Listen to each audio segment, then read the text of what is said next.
Hi friends, welcome back to the channel Zyar Recipes. ஒரு நல்ல இட்லியும் இட்லி பொடியும் இருந்தால் போதும், நம்மளுக்கு சூப்பரான பிரேக்ஃபாஸ்ட் ரெடி ஆயிரும்.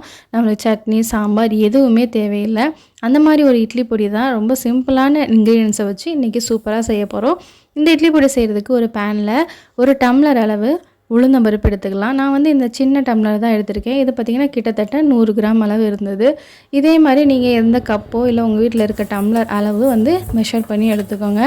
இப்போ தீயை மிதமான தீயில் வச்சுட்டு இதை வந்து நல்லா வறுத்து எடுத்துக்கலாம். அதாவது நம்ம உளுந்தம்பருப்போட பச்சை வாசனை போய் அது வறுபட்ட வாசனை வரும், அந்த அளவுக்கு நல்லா வறுத்து எடுத்துக்கணும்.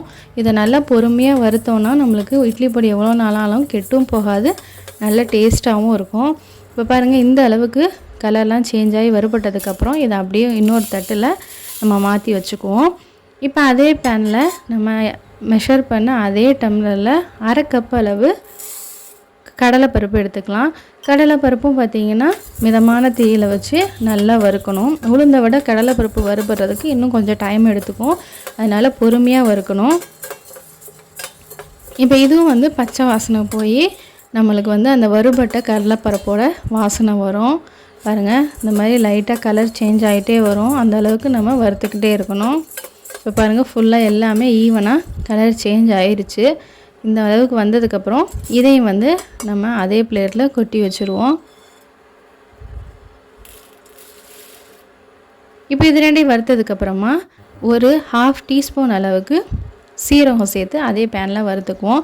சீரகமும் மிளகும் வந்து நம்ம டேஸ்ட்டுக்காக தான் சேர்த்துறோம், அதனால் கொஞ்சமாக ஒரு 1/2 டீஸ்பூன் அளவுக்கு சேர்த்துனா போதும். இப்போ சீரகம் 1/2 டீஸ்பூன், அதே மாதிரி மிளகு 1/2 டீஸ்பூன் எடுத்துகிட்டு இதையும் மிதமான தீயில் வச்சு நல்லா வறுத்துக்கலாம். இந்த மாதிரி ஒவ்வொன்றா நம்ம தனித்தனியாக நல்லா வறுத்து எடுத்தோன்னா இட்லி பொடி எவ்வளோ நாள் ஆனாலும் வண்டு பூச்சியெல்லாம் விழுகாது, அதுக்காக தான் இந்த மாதிரி வறுத்து எடுத்துக்கிறோம். இப்போ இதையும் வந்து அதே பிளேட்டில் ட்ரான்ஸ்ஃபர் பண்ணிவிட்டு இப்போ அதே பேனில் 1 டேபிள் ஸ்பூன் அளவு மல்லி, காஞ்ச மல்லி இருக்குல்ல, வரமல்லி, அது சேர்த்துக்கலாம். இப்போ இந்த மல்லி வந்து நம்ம இட்லி பொடிக்கு நல்ல ஒரு ஃப்ளேவரும் ஒரு டேஸ்ட்டும் கொடுக்கும். ஆனால் நிறையா சேர்த்திங்கன்னா உங்களுக்கு மல்லியோட வாசனை வந்துடும், அதனால் மல்லி வந்து அளவாகவே சேர்த்துங்க. இதை விட கம்மியாக கூட சேர்த்துக்கலாம், ஆனால் அதிகமாக சேர்த்தக்கூடாது. இப்போ இந்த மாதிரி மல்லி கலர் சேஞ்ச் ஆனதுக்கப்புறமா 1 டேபிள் ஸ்பூன் வெள்ளை எள்ளு நான் சேர்த்துறேன். எள்ளு வந்து நீங்கள் கருப்பு எள்ளு கூட சேர்த்துக்கலாம். இப்போ இந்த வெள்ளை எள்ளை வந்து நம்ம போட்ட உடனே அடுப்பை ஆஃப் பண்ணிவிட்டு அந்த பேன் சூட்லேயே நம்ம வறுத்து எடுத்துக்கலாம். இப்போ இந்த மாதிரி பட்டு பட்டுன்னு வெடித்து வரும், வெடித்து வந்தோடனே நல்லா வறுபட்டுருதுன்னு அர்த்தம். இப்போ இது நல்லா வறுபட்டதுக்கப்புறம் இதையும் வந்து அதே தட்டில் நம்ம கொட்டி வச்சுருவோம். இப்போ கடைசியாக நம்ம மிளகா வறுக்க ஆரம்பிச்சிருவோம். நான் வந்து காஞ்ச மிளகா ஒரு 10 மிளகா எடுத்திருக்கேன். நீங்கள் காரத்துக்கு தகுந்த மாதிரி மிளகா கூடவோ இல்லை குறைக்கவோ நீங்கள் செஞ்சுக்கலாம். இதையும் வந்து மீடியம் ஃப்ளேமில் வச்சு லைட்டாக வறுத்து எடுத்துக்கோங்க. இந்த மிளகா வந்து நல்லா முறுமுறுன்னு ஆகிற அளவுக்கு வறுத்தா போதும். இப்போ இந்த மாதிரி மிளகாயை வறுத்ததுக்கப்புறமா இதை அப்படியே எடுத்து ஆற வச்சுருவோம். இது நல்லா ஆறினதுக்கப்புறமா ஒரு மிக்ஸி ஜாரில் ஃபஸ்ட்டு மிளகாயை சேர்த்து அரைச்சிக்குவோம். மிளகாய் ஃபஸ்ட்டு போட்டு அரைச்சோன்னா தான் மிளகாய் நல்லா அரைப்படும். மிளகாயும் வந்து அதோட விதைகளோடையே சேர்த்துக்கோங்க, ஏன்னா விதைகள் தான் வந்து மிளகாய்க்கு நல்ல காரத்தை கொடுக்கறது. இப்போ இதோட ஒரு 1/4 டீஸ்பூன் அளவுக்கு பெருங்காயத்தூள், 1 டீஸ்பூன் அளவுக்கு நான் கல் உப்பு சேர்த்துறேன். உப்பு வந்து கல்லுப்பு சேர்த்துனிங்கன்னா நல்லா அரைப்படுறதுக்கு ஈஸியாக இருக்கும், அதனால தான்.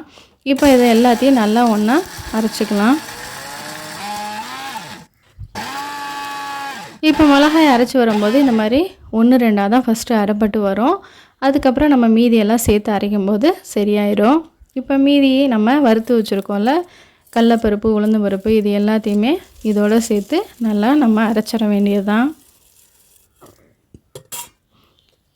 எப்பயுமே பார்த்திங்கன்னா இட்லி பொடி கொஞ்சம் குறைன்னு இருந்தால் தான் இட்லி பொடி வந்து அந்த உளுந்து அந்த கடலைப்பருப்பெல்லாம் கொஞ்சம் வாயில் கடிப்பட்டால் தான் நல்லா டேஸ்ட்டாக இருக்கும். சிலருக்கு பார்த்திங்கன்னா நைஸாக இருந்தால் பிடிக்கும், அந்த மாதிரி இருக்கிறவங்க நல்லா நைஸாக அரைச்சிக்கோங்க. நான் வந்து கொஞ்சம் குறைன்னு தான் அரைச்சிருக்கேன். இந்த மாதிரி 1-2 உளுந்தம்பருப்பு கடலைப்பருப்பு தெரிகிற மாதிரி அதை இந்த மாதிரி நல்லா ஏர்டைட் கண்டெய்னரில் போட்டு ஸ்டோர் பண்ணி வச்சிங்கன்னா சூப்பரான இட்லி பொடி எவ்வளோ நாளாக ஆனாலும் கெட்டு போகாது. இது நம்ம இட்லி கூட கொஞ்சம் இட்லி பொடி வச்சு கொஞ்சம் நல்லெண்ணெய் ஊற்றி சாப்பிட்டோன்னா சூப்பர் டேஸ்ட்டாக இருக்கும். இதுக்கு வேறு எந்த சட்னி சாம்பார் எதுவுமே தேவைப்படாது. இப்போது சில சமயம் பார்த்திங்கன்னா நம்ம இட்லி பொடி வந்து ஒரு வாரம் வரையும் நல்லாயிருக்கும், அதுக்கப்புறம் பார்த்திங்கன்னா நமத்து போன மாதிரி இருக்கும். அதுக்கு என்ன பண்ணுறீங்க அப்படின்னா, தேவையான அளவுக்கு ஒரு 4-5 நாளைக்கு தேவையான அளவுக்கு இட்லி பொடி மட்டும் வெளியே எடுத்து வச்சுட்டு மீதி இட்லி பொடியெல்லாம் வந்து நீங்கள் ஃப்ரிட்ஜில் ஸ்டோர் பண்ணி வச்சிங்கன்னா எப்போயுமே ஃப்ரெஷ்ஷாகவும் நல்லா மொறுமொறுன்னும் இருக்கும். கண்டிப்பாக இதை ட்ரை பண்ணி பாருங்கள்.